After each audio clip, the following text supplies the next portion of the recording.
bitch. You better work.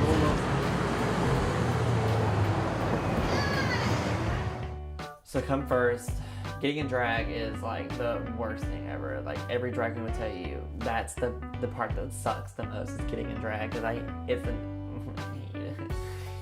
getting in drag means I have to shave my face, I have to shave my armpits. Depending on what I'm wearing, I might have to shave my chest. Getting in drag means having to glue my eyebrows down, putting on all my foundation, building out my highlighted areas and carving out my cheeks and doing my eyeshadow and making sure my eyebrows are twins or sisters or whatever they feel like being that day. And if you make one mistake in makeup, you just want to cry the rest of the day. So it's an hour and a half in front of the mirror of really just listening to music and putting on makeup. I'm just being very dramatic right now. Doing drag for me is a release.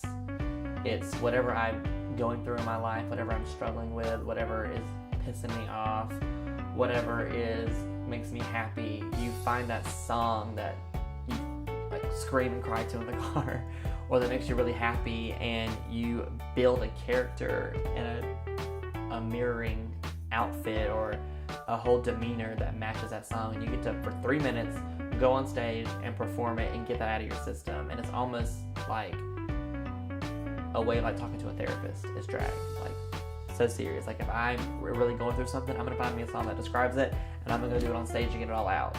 And so it's a release. Rylee Hunty is myself. She's a character that I've developed. She is someone who's more outgoing. She's someone who's more confident. She's someone who's more well-rounded. She's everything that I am, just what I would want to do if I wasn't myself, if that makes sense. Being Rylee is being different from Mathew because, for one, Mathew's a boy and I'm a girl. We're two different people. We're definitely the same person, don't get me wrong.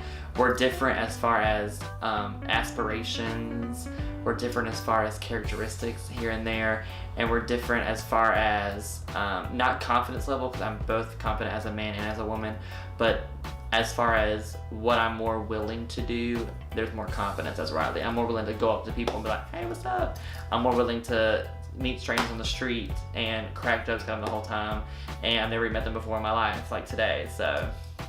My life as Mathew is still cray-cray because when I'm not doing drag, as Mathew, I'm thinking about what I'm gonna do in drag.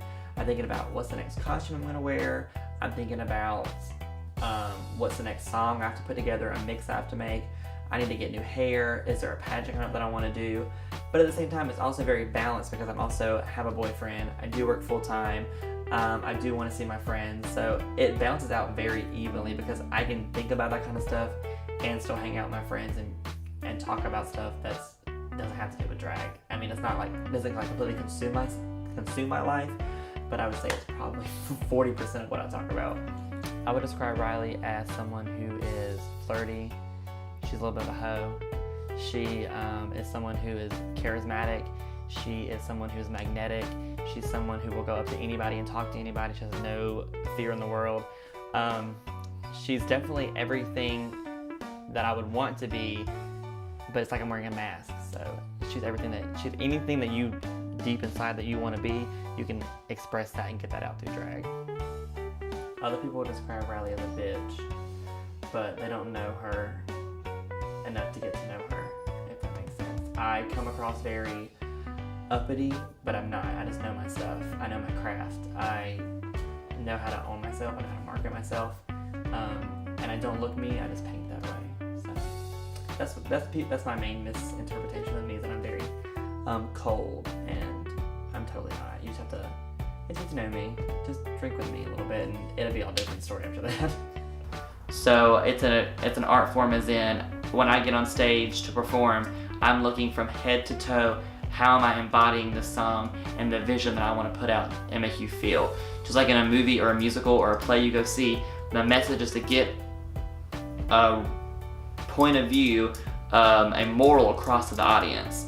Maybe we're not out there to, change the world one lip sync at a time, but for 3 minutes I can make you feel how I feel during the song, how the song makes me feel. Or if I just want to make you guys get pepped up and ready to have a good night later when you get drunk, I can express that through an art form that I craft. Or in a pageant, if I have a talent that I have to do and you have to tell a story from beginning, middle, and end, you have to sit there and think about how you're going to intertwine multiple songs together through dialogue, if you might put that in there, to tell you a story that has 10 different songs that make up a story somehow. So it's not fun, trust me, it's a lot of thinking. Winning Upstate Pride was not as shockingly surreal as winning my previous pageant when I won Miss South Carolina Pride, only because I'd already won a pageant before, so I kind of like the first time win jitters were gone. I was more surprised that I won because I planned to do it like 4 hours or 5 hours before that. That was more, I was like, oh, I pulled this off. Because like literally the day of, I was like, I'm just gonna go do it, I'm gonna compete. And so that was shocking. I started performing in February of 2014. Wait, 2013. What year is it? Okay, I started drag in February 2013. That was my first talent show that I won, third Friday of the month at South 29. Come to the club, it's fun. That was my first style, my first time doing drag. And I first heard of drag, I actually watched RuPaul's Drag Race one time with my mom at home, and I didn't know what it actually was on TV. I was like, are these women? I don't really understand what's going on. And I never really figured out what drag was again until actually going to the club. And I went and I saw a drag queen and I was like, what in the world is this? Like, this is weird. I was like, I'm never gonna do that. That's way too gay for me. I don't do that kind of stuff. And lo and behold, here I am 4 years later.